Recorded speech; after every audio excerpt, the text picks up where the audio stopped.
तिलगुल खावा गोड गोड बोला ಎಲ್ಲರಿಗೂ ಹ್ಯಾಪಿ ಸಂಕ್ರಾಂತಿ.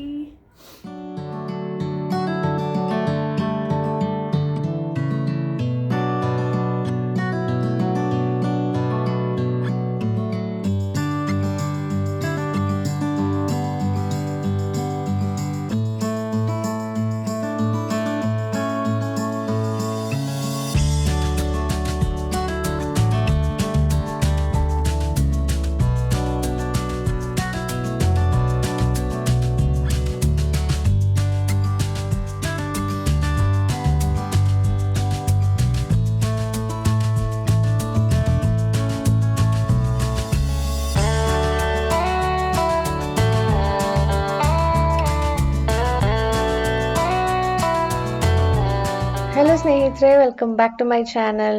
ಸಂಕ್ರಾಂತಿ ಹಬ್ಬದ ವ್ಲಾಗಿಗೆ ಸ್ವಾಗತ.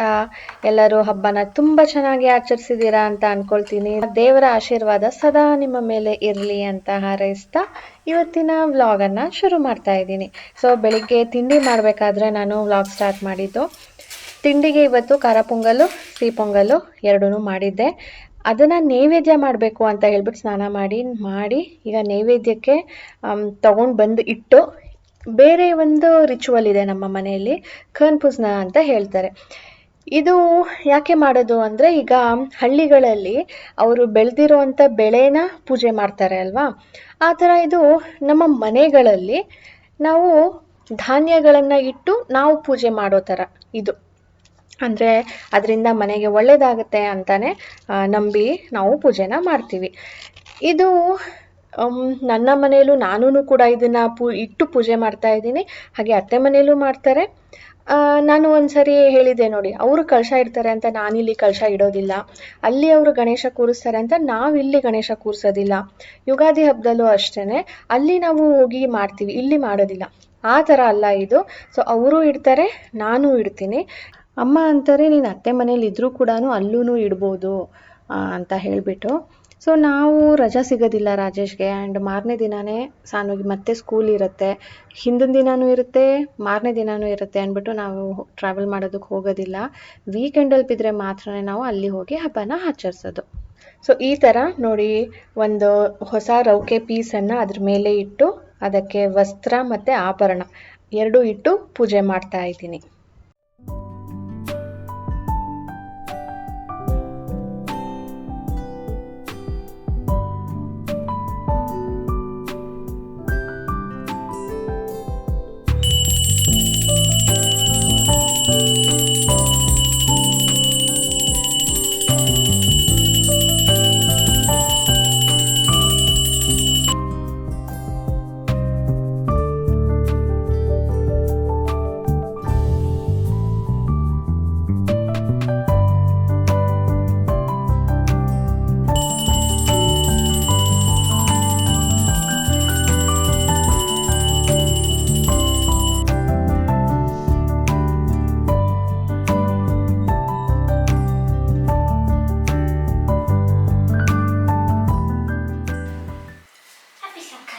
संक्रांति तिळगुळ खावा गोड गोड बोला.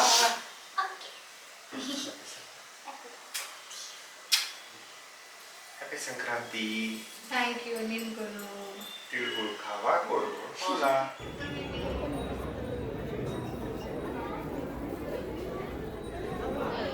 ದೇವರ ಪೂಜೆ ಮುಗಿಸ್ಕೊಂಡು ಮನೆಯಲ್ಲಿ ತಿಂಡಿಯನ್ನು ಮಾಡಿಲ್ಲ, ದೇವಸ್ಥಾನಕ್ಕೆ ಹೋಗಿ ಬಂದ್ಬಿಡೋಣ ಅಂತ ಬಂದ್ವಿ. ಇಲ್ಲಿ ನೋಡ್ಬೋದು ಎಷ್ಟೊಂದು ಮೂಟೆಗಳಿಟ್ಟಿದ್ರು ಅಂತ, ಅದು ಎಲ್ಲನೂ ತರಕಾರಿ ಸ್ನೇಹಿತರೆ. ಆ್ಯಂಡ್ ಇಲ್ಲಿ ನೋಡಿದ್ರೆ ಇಲ್ಲೂ ತರಕಾರಿ ಇದೆ. ಆ್ಯಂಡ್ ಇಲ್ಲಿ ಒಬ್ಬರು ನೋಡ್ಬೋದು ಅವರೆಕಾಯಿನ ಪೋಣಿಸ್ತಾ ಇದ್ದಾರೆ. ಸೊ ಇದು ಯಾಕೆ ಹೀಗೆ ಮಾಡ್ತಾ ಇದ್ದಾರೆ, ಏನಾದರೂ ಇವತ್ತು ಸ್ಪೆಷಲ್ ಅಡುಗೆ ಏನಾದರೂ ಮಾಡ್ಬೋದೇನೋ ಅಂದ್ಕೊಂಡೆ. ಬಟ್ ಇಲ್ಲಿ ನೋಡಿ ಚಪ್ರದ ಥರ ಎಲ್ಲ ತರಕಾರಿಗಳನ್ನ ಕಟ್ಟಿದ್ದಾರೆ. ಇವತ್ತು ದೇವಿಗೆ ಶಾಕಾಂಬರಿ ಅಲಂಕಾರನ ಮಾಡಿದಾರಂತೆ, ಅಂದರೆ ಎಲ್ಲನೂ ಬರೀ ತರಕಾರಿಯಿಂದಾನೇ ಅಲಂಕಾರ. ಭಕ್ತಾದಿಗಳು ತಾಯಿ ದರ್ಶನ ಮಾಡ್ಕೊಳ್ಳೋದು.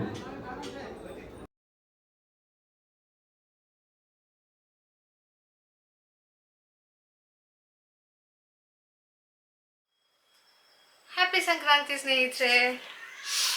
ಮೂಗು ಕಟ್ಕೊಂಡ್ಬಿಟ್ಟಿದೆ, ಕಣ್ಣು ಉರಿತಾ ಇದೆ. 2-3 ದಿನದಿಂದನೂ ಹೀಗೇನೆ. ಇವತ್ತು ಸ್ವಲ್ಪ ಬೆಟರ್ ಅಂತಲೇ ಹೇಳ್ಬೋದು.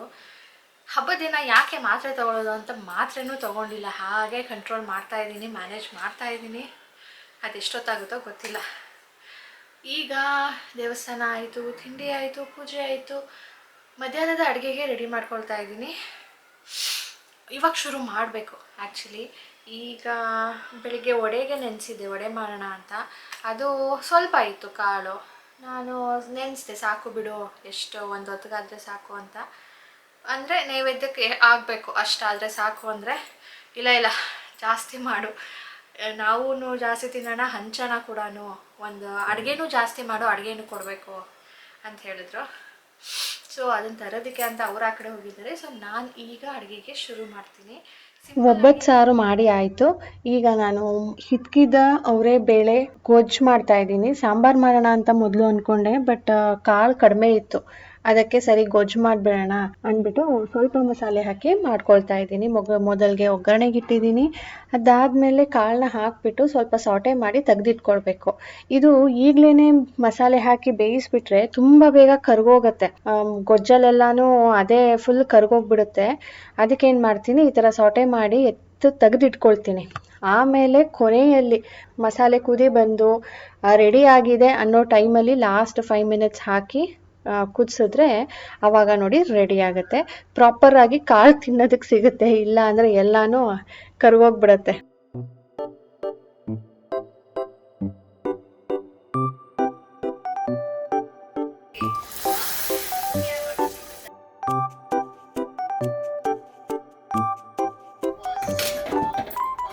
ಈಗ ವಡೆ ಮಾಡೋದಕ್ಕೆ ರೆಡಿ ಮಾಡ್ಕೊಳ್ತಾ ಇದ್ದೀನಿ. ಇದು ನಾನು ಮಸಾಲೆ ರುಬ್ಬಿ ಇಟ್ಕೊಂಡಿದ್ದೆ. ಅಂದರೆ ನಾನು ಹೇಳಿದೆ ಅಲ್ವಾ, ಬೆಳಿಗ್ಗೆ ಒಂದು ಸ್ವಲ್ಪ ನೆನೆ ಹಾಕಿದ್ದೆ, ಮಧ್ಯಾಹ್ನ ಸ್ವಲ್ಪ ನೆನೆ ಹಾಕಿದೆ. ಅದಕ್ಕೆ ಈಗ ಜಸ್ಟ್ ಬೆಳಿಗ್ಗೆ ಏನು ನೆನೆ ಹಾಕಿದ್ನೋ ಅದನ್ನು ಮಾತ್ರನೇ ಮಾಡ್ಕೊಳ್ತಾ ಇದ್ದೀನಿ. ಅದಕ್ಕಿನ್ನ 1 ಅವರ್ ಬೇಕು ನೆನಿಬೇಕದು. ಅದಕ್ಕೆ ಮಸಾಲೆನ ಎಲ್ಲ ಅರ್ಧ ಮಾಡ್ಕೊಳ್ತಾ ಇದ್ದೀನಿ. ಕಡಲೆ ಬೇಳೆನ ಬೆಳಿಗ್ಗೆ ನೆನೆಸಿದ್ದೆ, 3 ಅವರ್ ನೆನಿಬೇಕು. ಅದಾದಮೇಲೆ ಮಸಾಲೆ ಅಂತ ಹೇಳಿಬಿಟ್ಟು ರೆಡ್ ಚಿಲ್ಲಿ, ಜಿಂಜರ್, ಗಾರ್ಲಿಕ್, ಚಕ್ಕೆ, ಲವಂಗ, ಇದು ಸ್ವಲ್ಪ ಜಾಸ್ತಿನೇ ಹಾಕೊಳ್ಬೇಕು. ಇಷ್ಟನ್ನ ರುಬ್ಕೊಂಡಿದ್ದೀನಿ. ಅದು ರೆಡ್ ಮಸಾಲೆ ಹಾಕಿದ್ನಲ್ಲ ಅದು. ಅದರ ಜೊತೆ ಈರುಳ್ಳಿ, ಸೊಪ್ಪಿಗೆ ನಾನು ಕೊತ್ತಂಬರಿ ಸೊಪ್ಪು, ಸಬ್ಬಕ್ಕಿ ಸೊಪ್ಪು, ಕರಿಬೇವಿನ ಸೊಪ್ಪು ಸಣ್ಣದಾಗಿ ಹೆಚ್ಕೊಂಡು ಹಾಕೊಂಡಿದ್ದೀನಿ. ಆ್ಯಂಡ್ ಖಾರಕ್ಕೆ ಇನ್ನು ಸ್ವಲ್ಪ ಗ್ರೀನ್ ಚಿಲ್ಲಿ ಹಾಕೊಂಡಿದ್ದೀನಿ. ಆ್ಯಂಡ್ ಈರುಳ್ಳಿ ಜಾಸ್ತಿ ಹಾಕಿದ್ದೀನಿ. ಇಷ್ಟನ್ನೆಲ್ಲ ಚೆನ್ನಾಗಿ ಮಿಕ್ಸ್ ಮಾಡಿಬಿಟ್ಟು ಉಪ್ಪು ಹಾಕಿ ವಡೆ ಸುಡೋದಕ್ಕೆ ರೆಡಿ. ವಡೆ ಸುಡೋ ಮುಂಚೆ ಸ್ವಲ್ಪ ಹಪ್ಪಳನ ಸುಟ್ಕೊಳ್ತಾ ಇದ್ದೀನಿ. ಯಾವುದೇ ನೈವೇದ್ಯ ಮಾಡಬೇಕು ಅಂದ್ರೂ ಒಂದು ಊಟ ಪೂರ್ತಿ ಆಗೋದು ಹಪ್ಪಳ ಹಾಕ್ದಾಗ್ಲೇ ಅಂತ ಹೇಳ್ತಾರೆ. ಅದಕ್ಕೆ ಹಪ್ಪಳ ಮೊದಲು ಮಾಡಿಟ್ಕೊಳ್ತಾ ಇದ್ದೀನಿ.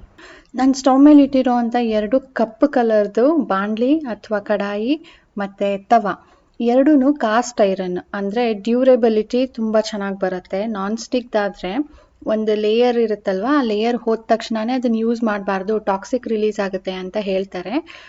ಅದಕ್ಕೆ ನಾನು ಕಾಸ್ಟ್ ಐರನ್ ತೊಗೊಂಡಿದ್ದೆ. ಇದು ಮೇಂಟೈನ್ ಸ್ವಲ್ಪ ಮಾಡಬೇಕು, ಎಣ್ಣೆ ಹಚ್ಚಬೇಕು ಅಷ್ಟೇ, ನೀರು ಬಿಡಬಾರ್ದು. ಬಟ್ ತುಂಬ ದಿನ ಬಾಳಿಕೆ ಬರುತ್ತೆ. ಸೊ ಇದ್ರ ಲಿಂಕ್ ನಾನು ಡಿಸ್ಕ್ರಿಪ್ಷನಲ್ಲಿ ಹಾಕಿರ್ತೀನಿ ಅಥವಾ ಪ್ರಾಡಕ್ಟ್ನ ಟ್ಯಾಗ್ ಮಾಡಿರ್ತೀನಿ, ಚೆಕ್ ಮಾಡಿ. ನಾನ್ ಸ್ಟಿಕ್ ತೊಗೊಳ್ಳೋ ಪ್ರೈಸಲ್ಲಿ ಇದನ್ನೇ ತೊಗೊಳ್ಬೋದು. ನಾನು ನೈವೇದ್ಯಕ್ಕೆ ಇವತ್ತು ಒಬ್ಬಟ್ಟು ಮಾಡಲೇಬೇಕಿತ್ತು. ಆದರೆ ನನಗೆ ಆಗ್ತಾ ಇಲ್ವಲ್ಲ ಅಂತ ಹೇಳಿ ಒಬ್ಬಟ್ಟನ್ನ ಹೊರಗಡೆಯಿಂದ ತರಿಸ್ಬೇಕಾಗಿ ಬಂತು. ಅಂದ್ಕೊಂಡೆ ನೆನ್ನೆನೇ ಮಾಡಿಬಿಡೋಣ ಅಂತ, ಬಟ್ ಮೊನ್ನೆಯಿಂದನೇ ಸ್ವಲ್ಪ ಸಿಕ್ ಫೀಲ್ ಆಗ್ತಾ ಇತ್ತು. ಹಾಗಾಗಿ ನೆನ್ನೆನೂ ಮಾಡೋಕ್ಕಾಗಲಿಲ್ಲ. ಅಟ್ಲೀಸ್ಟ್ ನೆನ್ನೆ ಹೂರಣ ಮಾಡಿ ಇಟ್ಟಿದ್ದಿದ್ರೆ ಇವತ್ತು ಜಸ್ಟ್ ಒಬ್ಬಟ್ಟು ಸುಡಬೇಕಿತ್ತು ಅಷ್ಟೇ. ಬಟ್ ಅದು ಆಗಲೇ ಇಲ್ಲ. ನೈವೇದ್ಯ ಯಾಕೆ ಮಿಸ್ ಮಾಡಬೇಕು ಅಂಥೇಳಿ ಹೊರಗಡೆಯಿಂದ ಇವತ್ತು ತರಿಸ್ದಂಗಾಯಿತು.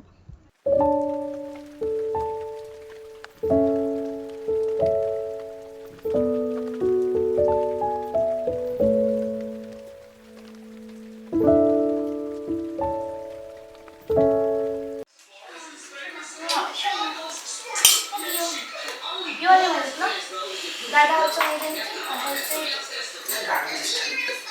Hey man, thank you Dada.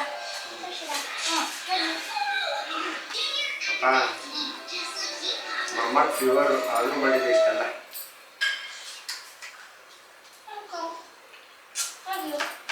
Thank you. Thanks for your help. I'm sorry for not helping. With pleasure. ನೀನು ಎಂಜಾಯ್ ಮಾಡು. ನೋ ಬುಕ್ ಡೇ ಅಂತ ಎಂಜಾಯ್ ಮಾಡ್ತಾ ಇದ್ದೀನಿ. ಓಕೆ, ನೋ ಬುಕ್ ಡೇ ಅಂತ ಹೇಳ್ತೀಯಲ್ಲ, ನೋ ಟಿ ವಿ ಡೇ ಅಂತ ಮಾಡೋಕ್ಕಾಗಲ್ವಾ? ಅದು ಯಾವುದು ಆಗಲ್ಲ. ವಡ ಸೂಪರ್ ಆಗಿದೆ ಅನಿಸ್ತಾನೆ. ತಿಂದೇಳಿಲ್ಲ.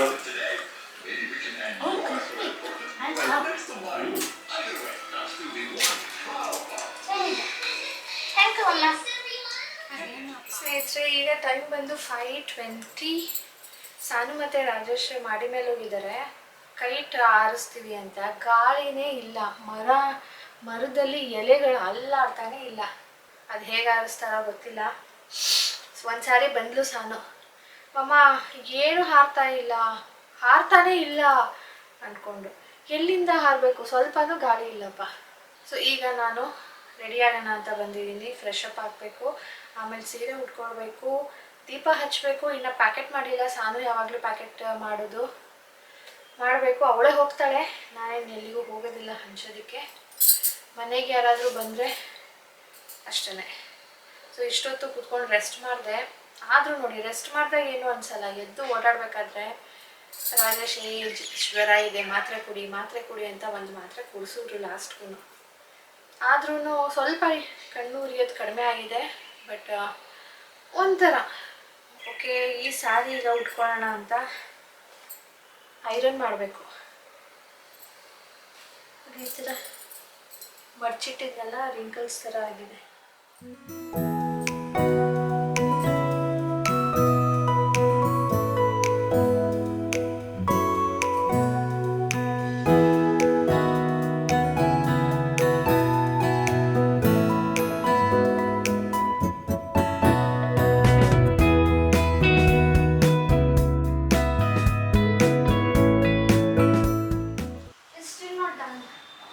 Two minutes. It is just 2 minutes pa.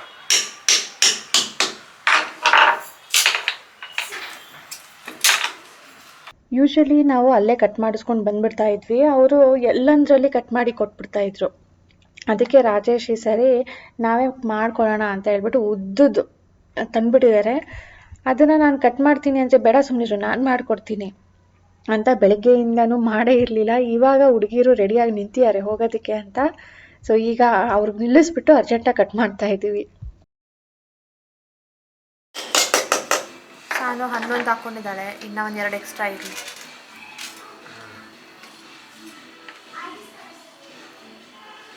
ನಾನು ಮೊದಲು ಎಲ್ಲಿಂದ ಶುರು ಮಾಡ್ತೀಯಾ?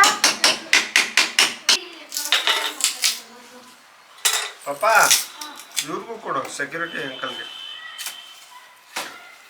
ಇಲ್ಲಿ ಎಷ್ಟು ಮನೆ ಇರೋದು? 6. ಸೊ 4 ಹಾಂ, ಎತ್ಕೋ 4. ಯಾರು ಹೇಳೋದು? ಧನ್ವಿ. ರಂಜನಿ ಆಂಟಿ. ಕಲರು ನಾನು ಪ್ಯಾಕೆಟ್ ಮೇಲೆ ಇಟ್ಬಿಟ್ಕೊಡ್ಬೇಕಾ? ಪ್ಯಾಕೆಟ್ ಮೇಲೆ ಇಟ್ಟಾದರೂ ಕೊಡು, ಅದ್ರ ಪಕ್ಕ ಆದರೂ ಇಡು, ಹೆಂಗಾದರೂ ಕೊಡು, ಒಟ್ನಲ್ಲಿ ಕೊಡು. ಹಾಕೋ 4 ಹಾಕೋ ಈಗ.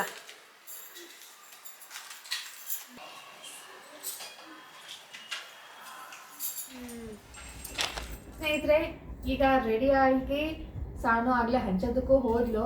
ನಾನು ಆವಾಗಲಿಂದನೂ ಬರೀ ಅರೇಂಜ್ಮೆಂಟ್ಸಲ್ಲೇ ಬ್ಯುಸಿ ಆಗಿಬಿಟ್ಟೆ.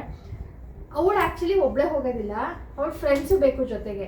ಸೊ ಇವತ್ತು ಯಾರೂ ಜಾಸ್ತಿ ಹಂಚ್ತಾನೇ ಇಲ್ವಂತೆ. ನಾಳೆ ಎಕ್ಸಾಮ್ ಇದೆ, ಇನ್ನೂ ಒಬ್ಬರು ಮಧ್ಯಾಹ್ನನೇ ಹಂಚಿಬಿಟ್ರು, ಇನ್ನೂ ಒಬ್ಬರು ನಾನೇನು ಹಂಚೋದಿಲ್ಲ ಈ ಸಾರಿ ಅಂತ. ಅದಕ್ಕೆ ಒಬ್ಬಳೇ ಫ್ರೆಂಡ್ ಇರೋದು. ಸೊ ನಾನು ಅಲ್ಲಿ ಇನ್ನೂ ತುಂಬಿರಲಿಲ್ಲ ಪ್ಯಾಕೆಟ್ಗೆ. ಅವಳ ಚೆನ್ನಾಗಿ ತುಂಬಿಸಿ, ಅವಳಿಗೆ ರೆಡಿ ಮಾಡಿಸಿ, ನಾನು ರೆಡಿಯಾಗಿ ಟೈಮ್ ಆಯಿತು. ನಾನು ನಿಮ್ಮನ್ನು ಮೀಟೇ ಆಗಲಿಲ್ಲ. So this is my look. ಎಲ್ಲರಿಗೂ ಹ್ಯಾಪಿ ಸಂಕ್ರಾಂತಿ. ಸಾನು ಮಮ್ಮ ನಾನು ವಿಶ್ ಮಾಡಿಲ್ಲ. ಆ ಹುಡುಗಿ ಬೆಳಗ್ಗೆಯಿಂದನೂ ಬ್ಯುಸಿನೇ. ಎನಿವೇಸ್, ಈಗ ಈ ಸಾರಿ ನೀವು ನೆನಪಿದೆಯಾ? ಕಾಮೆಂಟ್ ಮಾಡಿ ಹೇಳಿ. ನಾನಿದು ತೊಗೊಂಡಾಗ ತೋರಿಸಿದ್ದೆ, ಕಾಮೆಂಟ್ ಮಾಡಿ ಹೇಳಿ. ನಿಮಗೆ ನೆನಪಿದ್ರೆ ಎಲ್ಲಿ ತೊಗೊಂಡಿದ್ದು ಅಂತ ಕಾಮೆಂಟ್ ಮಾಡಿ. ಈ ಸಾರಿ ಅದೇನೋ ನನಗೆ ಗೊತ್ತಿಲ್ಲ, ಬೇರೆ ಯಾವುದೂ ಇಷ್ಟ ಆಗಲಿಲ್ಲ. ಇದು ನೋಡಿದ ತಕ್ಷಣ ಪ್ಲೇನ್ ಇದೆ, ರಾಜೇಶ್ ಹೋಗ್ತಾರೋ ಇಲ್ವೋ ಗೊತ್ತಿಲ್ಲ, ಬಟ್ ಸ್ಟಿಲ್ ಕಲರ್ ಒಂಥರ ಚೆನ್ನಾಗಿದೆ ಅಂದ್ಕೊಂಡು ತೊಗೊಂಡು ಬಂದುಬಿಟ್ಟಿದೆ. ಅಂದರೆ ನನಗೆ ಇದ್ರ ಬಾರ್ಡರ್ ಇಷ್ಟ ಆಗಿತ್ತು ಮತ್ತು ಕಲರ್ ಇಷ್ಟ ಆಗಿತ್ತು. ಬಾರ್ಡರ್ ಕೂಡ ನೀಟ್ ಆ್ಯಂಡ್ ಕ್ಲೀನಾಗಿ ಎಂಬ್ರಾಯ್ಡ್ರಿ ಇದೆ. ಪ್ಲೇನು ಇಲ್ಲಿ ನೋಡಿ, ಸೆರಗು ಫುಲ್ಲು ಪ್ಲೇನು, ಮಧ್ಯ ಎಲ್ಲೂ ಬುಟ್ಟ ಅಂತ ಏನೂ ಇಲ್ಲ. ಬಟ್ ಸ್ಟಿಲ್ ಶಿಫಾನ್ ಸಾರಿ, ಸ್ಮೂತಾಗಿ ವೆಯ್ಟ್ಲೆಸ್ ಇರುತ್ತೆ. ಮತ್ತು ಹೇಳಿದ್ನಲ್ಲ, ಕಲರ್ ಮತ್ತು ಎಂಬ್ರಾಯ್ಡ್ರಿಗೋಸ್ಕರ ನಾನು ಇದನ್ನು ತೊಗೊಂಡಿದ್ದು. ನನಗೂ ತುಂಬ ಇಷ್ಟ ಆಯಿತು. ರಾಜೇಶ್ ಇವತ್ತು ಹೇಳ್ತಾ ಇದ್ದಾರೆ, ಎಲ್ಲಿ ತೊಗೊಂಡಿದ್ದು, ಯಾವಾಗ ತಗೊಂಡಿದ್ದು ಚೆನ್ನಾಗಿದೆ ಅಂತ. ನಮ್ಮ ಸಾಂಗ್ ನೋಡಿದ್ರ ಅವ್ಳು ಬೆಳಿಗ್ಗೆ ಫ್ರಾಕ್ ಹಾಕಿದ್ಲಲ್ಲ, ಅದು ನಾನು ಮಾಡಿದ್ದು. ಅದು ಟ್ರೆಡಿಷ್ನಲ್ ಆಗಿಲ್ಲ ಅಂದ್ಬಿಟ್ಟು ಈಗ ಟ್ರೆಡಿಷ್ನಲ್ ವೇರ್ ಹಾಕ್ಸಿದ್ದೀನಿ. ಆಯಿತು, ಏನು ಬೇರೆಯವ್ರು ಕೊಟ್ಟಿರೋದು ನೀವೇ ವಾಪಸ್ ತಂದಿದ್ಯಾ? ಬೇರೆಯವರು ಚಿಕ್ಕವ್ರು ಡೇಟ್ಸ್ ಕೊಟ್ಟರು, ಇದು ರೋಸ್ ಆಂಟಿ ಕೊಟ್ಟರು. ಆ ಡೇಟ್ಸ್ ಇಡಿದ್ದು. ಓಕೆ, ಇದನ್ನೆಲ್ಲ ತೆಗೆದಿಟ್ಬಿಟ್ಟು ಬೇರೆ ತಗೋಗು. ಇಲ್ಲ ಇದನ್ನು ಏನು ಗೊತ್ತಿಲ್ಲ. ಇದನ್ನು ನನ್ನ ಸಾಂಗು ಇದರಲ್ಲಿ ಬ್ಯುಸಿ. ಎಲ್ಲರಿಗೂ ಕೊಟ್ಬಿಟ್ಟು ಆಮೇಲೆ ಮತ್ತೆ ಆಟ ಆಡೋದ್ರಲ್ಲಿ ಬ್ಯುಸಿ. ತಿಲ್ಗುಲ್ ಖಾವ ಗೋಡ್ ಗೋಡ್ ಬೋಲಾ, ಎಳ್ಳು ಬೆಲ್ಲ ತಿನ್ನಿ, ಸಿಹಿ ಸಿಹಿ ಮಾತಾಡಿ. ಹ್ಯಾಪಿ ಸಂಕ್ರಾಂತಿ. ಹ್ಯಾಪಿ ಸಂಕ್ರಾಂತಿ. ನಮ್ಮ ಸಾನು ನೋಡ್ರಿ ಇವಾಗ ಬಂದಿದ್ದಾಳೆ. ಅದು ಏನು ಅವ್ರ ಫ್ರೆಂಡ್ಸ್ ಹೊರಗಡೆ ಕಾಯ್ತಾ ಇದ್ದಾರೆ. ಇವಾಗ ಎಲ್ಲರಿಗೂ ಹಂಚಿ ಆಯಿತು. ಬಟ್ ಇಬ್ಬರು ಇಲ್ಲ ಅಂತ ಹೇಳಿದ್ಯಲ್ಲ, ನಾಳೆ ಮತ್ತೆ ಕೊಡಬೇಕಾಗತ್ತೆ ಅವ್ರಿಗೆ. ಈ ಸಂಕ್ರಾಂತಿ ಅಮ್ಮ ತಿಳ್ಗುಳ್ ಖಾವ ಗೋಳ್ ಗೋಳ್ ಬೋಲ ಅಂದರೆ ಕನ್ನಡದಲ್ಲಿ ಎಳ್ಳು ಬೆಲ್ಲ ತಿನ್ನಿ, ಸಿಹಿ ಮಾತಾಡಿ ಅಥವಾ ಒಳ್ಳೆ ಮಾತಾಡಿ ಅಂತ. ಹೆಂಗಪ್ಪ ತಿನ್ನಿಸ್ಲಿ? ಹಿಂಗ್ ತಿನ್ಸೋ, ಯಾಕೆ ಮದುವೆ ಮನೇಲಿ ತಿನ್ಸಿದ್ ಮರ್ಸ್ಬಿಟ್ಯಾ? ನಾನು ಹಿಂಗ್ ತಿನ್ಸಕ್ಕಲ್ಲ, ನೀವು ನಾನು ತಿನ್ಸಿದ್ದು ನನಗೆ ಸಾಕಾಗ್ತಿಲ್ವಲ್ಲ. Hmm happy Sankranti. Thank you.